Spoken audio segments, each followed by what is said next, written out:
Regina, the head of Canada's National Police Force, apologized to the families of missing and murdered Indigenous women Monday while pledging improved relations with Aboriginal communities. "On behalf of myself and my organization, I'm truly sorry for the loss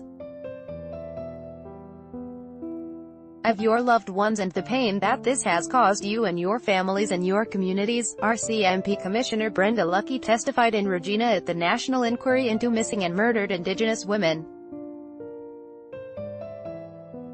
RCMP Commissioner Brenda Lucki said the RCMP has made changes to its cadet training curriculum to include more Indigenous material. Sean Kilpatrick, the Canadian Press file photo. "I'm sorry that for too many of you, the RCMP was not the police service that it needed to be during this terrible time in your life.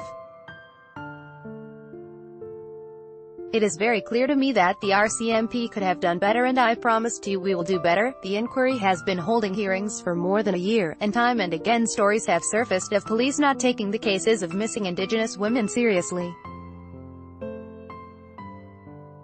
Victims were frequently seen to be written off by investigators as sex trade workers or addicts.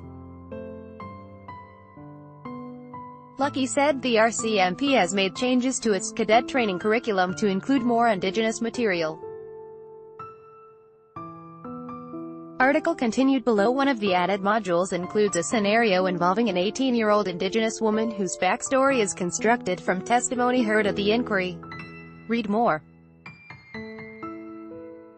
MMIW inquiry hearing in Calgary delves into systemic issue of Vancouver sex workers deemed as disposable. MMIW inquiry hears Indigenous woman's family tells MMIW inquiry they want answers about her death. Lucki said she wants the cadets to get exposure to those situations. Given some of the things that have come out of the testimonies, it's important that they have recognition of the cultural sensitiveness of these investigations and the importance of knowing what to expect with these investigations, Lucki said.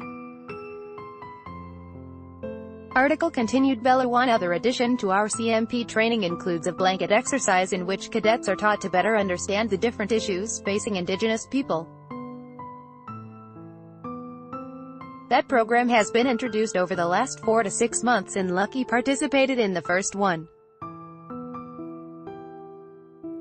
Heather Baer, vice chief with the Federation of Sovereign Indigenous Nations, said there must be oversight to see if this new training changes attitudes. She said that it's going to take time to notice a difference, noting she still gets calls from Indigenous women who have experienced police violence. By having this training, the awareness, for our people, the measuring is going to be when the harassment stops. Then we'll know it has succeeded, Baer said. Today, these are words and these are attempts, so I guess the test of time is what I'll be watching. In Lucki's cross-examination, she said that 2 officers went through a restorative-type process in consultation with the Indigenous community after allegations of a racist Facebook post that reportedly said Colton Bushey deserved to die were founded. Bushey was an Indigenous man who was killed at Gerald Stanley's farm in Biggar, Sask, in 2016. Stanley was charged with second-degree murder but found not guilty. Lucki added the RCMP has to work to have better trust with the communities they serve. That includes being more inclusive and more tolerant. Are we going to eliminate racism? I don't know if we will, Lucki said. But we can hold those to account and make sure it doesn't happen again and use those as examples. Marian Buller, the inquiry's chief commissioner, said she thought Lucki's apology was heartfelt and sincere. I think it's certainly a good beginning, Buller said.